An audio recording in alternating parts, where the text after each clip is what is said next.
രണ്ട്, ആ പെൺകുട്ടിയുടെ ഭർത്താവ് ഒരു പ്രസ് മീറ്റ് വിളിച്ചിരുന്നു. ആ പെൺകുട്ടിയുടെ ഭർത്താവ് ഒരു വീഡിയോ പുറത്തിട്ടിരുന്നു. ആ പെൺകുട്ടിയുടെ ഭർത്താവ് പറഞ്ഞ എന്താ അറിയോ? പേര് ഞാൻ പറയുന്നില്ല. രാഹുൽ ഈശ്വറിനോട് ഖേദം പറയുന്നു, നിങ്ങൾ തെറ്റൊന്നും ചെയ്തില്ല, ബാക്കിയുള്ളവരാണ് തെറ്റിയത്. രാഹുൽ മാങ്കൂട്ടത്തിനെതിരെ സ്റ്റേറ്റ്മെന്റ് ഉണ്ട്, രാഹുൽ മാങ്കൂട്ടത്തിനെതിരെ മറ്റും നടപടി എടുക്കണമെന്ന് സ്റ്റേറ്റ്മെന്റ് ഉണ്ട്. രാഹുൽ ഈശ്വർ തെറ്റൊന്നും ചെയ്തില്ല. എന്തുകൊണ്ടാണ് എന്നെ ടാർഗറ്റ് ചെയ്യുന്നതെന്ന് അറിയാമോ? ഈ പറയുന്ന മീഡിയ നെറേറ്റീവുകൾ ഞാൻ എതിർക്കുകയും സാമൂഹ്യ മാധ്യമങ്ങളിലും പൊതുമാധ്യമങ്ങളിലും മീഡിയയിലും ഇടപെടുകയും ചെയ്യും. ഈ നെറേറ്റീവ് വിജയിക്കാൻ വേണ്ടി, ഇതിനെ നെറേറ്റീവ് ബിൽഡിംഗ് എന്നാണ് പറയുന്നത്, ഈ നെറേറ്റീവ് വിജയിക്കാൻ വേണ്ടി കുറെ കള്ളങ്ങളും വാസ്തവങ്ങളല്ലാത്ത കാര്യങ്ങളും അസത്യങ്ങളും പറയുന്നു. പോലീസുകാർക്കും ഇതറിയാൻ കള്ളമാണ്, പക്ഷെ പോലീസുകാർ രാഷ്ട്രീയ സമ്മർദ്ദത്താലോ രാഷ്ട്രീയ കാരണങ്ങളാലോ വേട്ടയാടും. എന്നും ഓർക്കുക, ഒരു പാർട്ടി മാത്രം ഒരു സംസ്ഥാനത്ത് ഭരണത്തിലിരിക്കില്ല, മാറി മാറി വരും. നാളെ അവർക്കിഷ്ടമില്ലാത്ത മാധ്യമപ്രവർത്തകരെയും അവർക്കിഷ്ടമില്ലാത്ത രാഷ്ട്രീയക്കാരെയും അവർക്കിഷ്ടമില്ലാത്ത ആക്ടിവിസ്റ്റുകളെയും ഇതേപോലെ കൊടുക്കാൻ അവസരം ഉണ്ടാകും. അതുകൊണ്ട് എനിക്ക് പറയാനുള്ള ഏക കാര്യം, നിങ്ങൾ മനസാക്ഷി വെച്ചൊന്ന് ആലോചിക്കുക. ഈ പരാതി വീണു എന്നിരിക്കട്ടെ, നാലാമത്തെ പരാതി വീണ്ടും വരും. അന്നും എന്ത് ചോദിക്കുമെന്ന് അറിയാമോ? ഹാബിച്വൽ ഒഫൻഡർ അല്ലേ? ഒരാൾക്ക് ഒരു കാര്യം കൂടെ, ഹാബിച്വൽ ഒഫൻഡർ എന്ന വാക്ക് ഉപയോഗിച്ചുകൊണ്ടാണ്, ഒരാൾക്കെതിരെ 100 പരാതി വന്നാലും അയാൾ ഹാബിച്വൽ ഒഫൻഡർ ആവില്ല. അയാൾ ഒഫൻസ് ചെയ്തു എന്ന് കോടതി 1, 2, 3 തവണ പറയാതെ, പ്രത്യേകിച്ച് 2 തവണയെങ്കിലും പറയാതെ.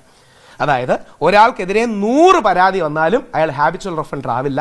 പക്ഷേ ഒരു കേസിൽ അയാൾ ശിക്ഷിക്കപ്പെട്ടതിന് ശേഷം രണ്ടാമത്തെ കേസിൽ ശിക്ഷിക്കപ്പെടുകയോ രണ്ടാമത്തെ കേസിൽ ശക്തമായ ആരോപണം വന്നത് പ്രഥമ ദൃഷ്ട്യാ നിലനിൽക്കുമെന്ന് കോടതി പറയുകയോ ചെയ്യാതെ അയാൾ ഹാബിച്വൽ ഒഫൻഡർ ആവില്ല.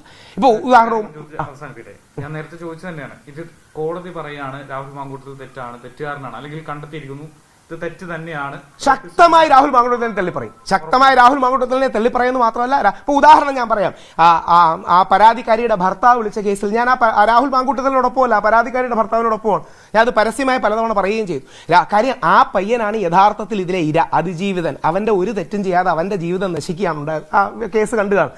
അവന്റെ പോലും പിക്ചർ ബ്ലർ ചെയ്താണ് കൊടുക്കുന്നത്. ആ പയ്യൻ പറയുകയും അല്ലെങ്കിൽ ആ ചെറുപ്പക്കാരൻ പറയുകയും ചെയ്തു, നല്ല എടുക്കാൻ കഴിവുള്ള ചെറുപ്പക്കാരനാണ്, എന്റെ മുഖം ബ്ലർ ചെയ്യണ്ട, എനിക്ക് നാണക്കെടാന്ന് മുഴുവൻ നാണം കിട്ടും. അപ്പൊ യഥാർത്ഥത്തിൽ ഞാൻ രാഹുൽ മാങ്കൂട്ടത്തിലൂടെ അല്ല ആ വിഷയത്തിൽ ഈ ചെറുപ്പക്കാരനോടൊപ്പമാണ്.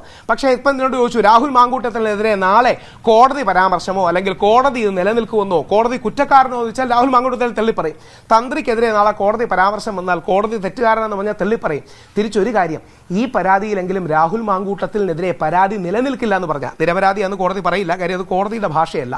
രാഹുൽ മാങ്കൂട്ടത്തിനെതിരെയുള്ള പരാതി നിലനിൽക്കില്ലെന്ന് പറഞ്ഞാൽ ഇത് ശരിയല്ല, ഞങ്ങൾ ചെയ്തത് ശരിയല്ലെന്നല്ല, രാഹുൽ മാങ്കൂട്ടത്തിനെതിരെ പരാതി നിലനിൽക്കില്ല എന്തെങ്കിലും പറയുമോ? അത് ചെയ്യില്ല പലപ്പോഴും മാധ്യമങ്ങളെന്ന് പറയാൻ കാരണം, ശ്രീ ദിലീപ് നിരപരാധിയാണെന്ന് 7 വർഷത്തോളമുള്ള നിയമ പോരാട്ടത്തിൽ അദ്ദേഹം തെളിയിച്ചു. 85 ദിവസം ജയിലിൽ കടന്നു. ശ്രീ ദിലീപിനോട് ഒരു സോറിയോ ഖേദപ്രകടനമോ പറയാൻ നമ്മുടെ മാധ്യമങ്ങൾ തയ്യാറായിട്ടുണ്ട്.